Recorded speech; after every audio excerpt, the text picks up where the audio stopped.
Finally মেয়েদের বিয়ে দিব কার সাথে সেটা ঠিক করে ফেলেছি, আর কোথায় দিব সেটাও ঠিক করে ফেলেছি। আমি আর আপনার ভাইয়া এখন মহা খুশি, মহা আনন্দে আছি। আসসালামু আলাইকুম, সুমনি বলছি সুমনিজ ব্লগ পেজ থেকে। আশা করি সবাই ভালো আছেন, আমরা আলহামদুলিল্লাহ ভালো আছি। এটা কিন্তু আজকের বৃষ্টি না, এটা গত কয়দিনের আগের বৃষ্টি। আমি আপনাদেরকে দেখিয়েছিলাম যে বৃষ্টি হচ্ছিল টানা কয়েকদিন ধরে। তো সেই বৃষ্টির সময়টা আমি আসলে বেশ কয়েকবার ভিডিও করে রাখি, যখন যেখান থেকে আমি পারি বৃষ্টি, আমার জানালা থেকে হোক, আমার বাসার পিছন সাইড থেকে হোক, কিংবা আমার বসার ঘর থেকে হোক, আমি আপনাদের জন্য ভিডিও ধারণ করে থাকি। আর এই দৃশ্যটা আমার খুব ভালো লাগে। তো এর মধ্যে আমি একটু ডিম সিদ্ধ বসিয়ে দিয়েছি যে আজকে একটু ডিম ভুনা করবো খিচুড়ি দিয়ে। তবে আজকে খিচুড়ি রান্না দেখাবো না, ডিম ভুনাও দেখাবো না। আর এই যে আমার ছোটো মেয়ের জন্য খাবার রেডি করে ফেলেছি। সকালবেলা, বৃষ্টির দিন সকালবেলা একটু গরম গরম নুডলস করেছি। গতকালকে মুরগি রান্না করছিলাম, সেটা আমি আপনাদের সাথে আজকে শেয়ার করব। আসলে কি, মুরগি রান্না করাটা আমার কাছে খুব একটা ঝামেলা লাগে না, কিন্তু কথা হচ্ছে প্রতিদিন আমাকে মুরগি রান্না করতেই হয়। প্রতিদিন উঠে চিন্তা করতে হয় আজকে আমাকে মুরগি রান্না করতেই হবে। কারণ কি, আমার ছেলে মেয়ে সবারই খুব পছন্দ। ছেলে খুব একটা মুরগি নিয়ে ঝামেলা করে না যে মুরগি রান্না করছি না কি রান্না করছি, ও খুব একটা জিজ্ঞেস করে না। কিন্তু আমার বড় মেয়ে প্রতিদিন ঘুম থেকে উঠে জিজ্ঞেস করবে যে আজকে কি রান্না করছো। তা আমি যদি বলি যে আজকে ডিম মাছ সবজি এগুলো রান্না করছি, সে কোনো দিনও বলবে না যে আমি খাবো, বা খুব খুব একটা খুশি হয়। একেবারে মনটা কালো করে চেহারাটা বানায়, সে তার রুমে চলে যেয়ে বসে থাকে আর বলে আমি আজকে খাবো না, বাবাকে বলো বাইরের খাবার আনতে। কথা হচ্ছে ওর প্রতিদিন মুরগি লাগবে। আসলে এই মুরগি এভাবে রান্না করতে করতে আমি একঘেয়েমিতে চলে এসেছি।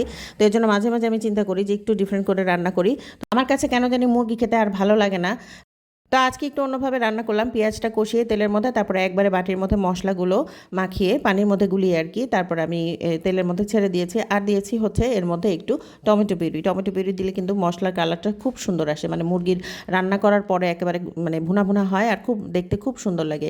তো যাই হোক, আমি এই কাজটা করলাম আর কি আজকে। তো দেখি যে আমিও আজকে এটা খুব সুন্দর করে রান্না করার পর একটু তৃপ্তি পেলাম, যা দেখতেও খুব ভালো লাগছিল। আর এটা হচ্ছে এখানকার দেশি মুরগি, এখানকার দেশি মুরগি। এটা খুব একটু শক্ত, কিন্তু খেতে খুব মজা। তো যাই হোক, আমি এটা খুব সুন্দর করে মশলার মধ্যে মাখিয়ে নিলাম। মাখাতে মাখাতে যখন একটু কষানো হয়ে গেছে, তখন আমি একটু ঢেকে দিলাম যেন আরও একটু ভালো করে কষানো হয়। কষাতে কষাতে যখন মশলাটা একদম তেলটা উপরে উঠে আসলো, তখন আমি এর মধ্যে কিছু আলু ছেড়ে দিলাম। আলুটাও কিন্তু এখানকার খুব নরম, খুব 1 মিনিটের মধ্যেই সেদ্ধ হয়ে যায়।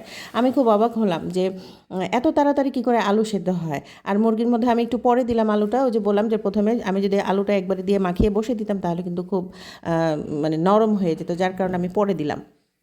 তো যাই হোক, আমার মোটামুটি রান্নাটা কমপ্লিট, আমার কষানো হয়ে গেছে। এখন শুধু পানিটা দিয়ে দিলে আমার হয়ে যাবে। তো আমি যেটা বলছিলাম যে প্রথমেই যে আমি মেয়েদেরকে ঠিক করছি, যে আমি 2 মেয়েকে ঠিক করছি যে আমি বিয়ে দিয়ে দিব, সেটা হচ্ছে মুরগিওয়ালার কাছে। কারণ ঘুম থেকে উঠেই ওরা জিজ্ঞেস করে, ওরা না, বিশেষ করে বড়টা বলে যে আজকে কী রান্না করছো। আমি যদি বলি মুরগি রান্না করছি, তাহলে খুব খুশি একটা সুন্দর করে হাসি দিবে, প্লেট নিয়ে দাঁড়ায় যাবে।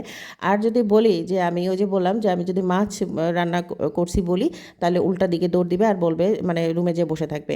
তো এই হচ্ছে এটার ফাইনাল লুক। আর আমার ছোটোটাও বলে যে যদি ওর জন্য ভাত নিয়ে আসি, মাছ হোক আর যেটাই হোক, বলে কি আজকে কি চিকেন রান্না করছো। এই হচ্ছে আমার অবস্থা বাসার।